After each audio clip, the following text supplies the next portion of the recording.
I'm really baffled at how Donald Trump's terror campaign against election workers Ruby Freeman and Shay Moss just seems to have been forgotten in the public discourse, especially with the election being so close, and some people who say they're still undecided. I can't help but think that this would this reminder would sway anybody who really is genuinely undecided. Here's a recap of what happened.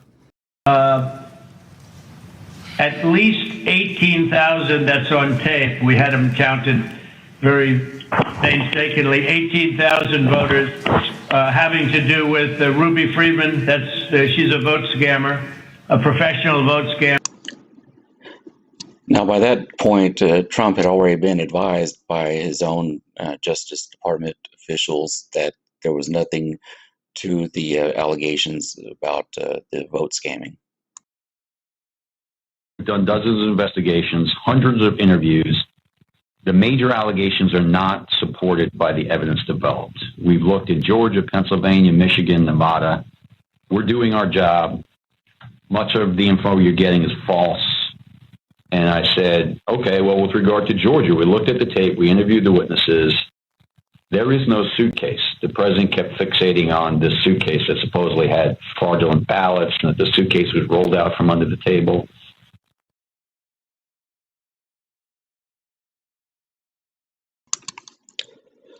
The Georgia Secretary of State also did an investigation and found nothing wrong.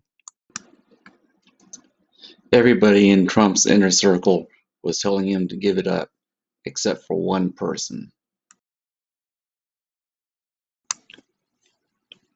So Trump and Giuliani then seized on a video that was circulating among right-wing media that claimed to show Freeman and Moss illegally counting ballots.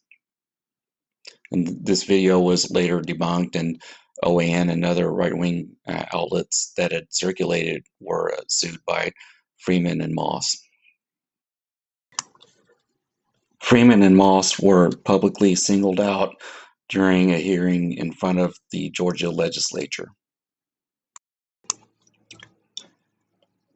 Trump also played that video for the crowd at one of his stupid pep rallies. Now remember, these women were not public figures.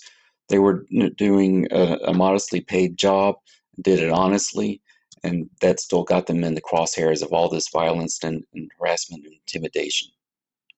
I felt like it was all my fault. Like, if I would have never decided to be an elections worker, like, I could have done anything else, but that's what I decided to do. And now people are lying and spreading rumors and lies and attacking my mom. There is nowhere I feel safe.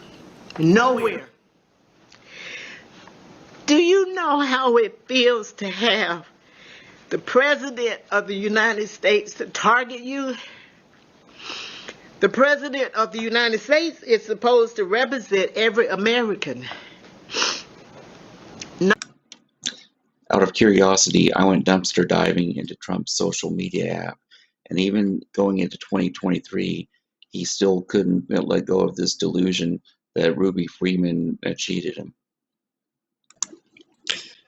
Now, if you're really genuinely undecided and you're hearing about all this for the first time, or you've forgotten it, then I really do hope that you'll take this into consideration and appreciate the threat and the menace that that Trump would be for American democracy, and also just private individuals who happen to get his ire. And think about it. If an office holder can get away with terrorizing the people who are counting the votes, then what's the use in even holding elections? And I say that knowing full well that a sizable number of Trump supporters would actually be perfectly fine with never holding another election.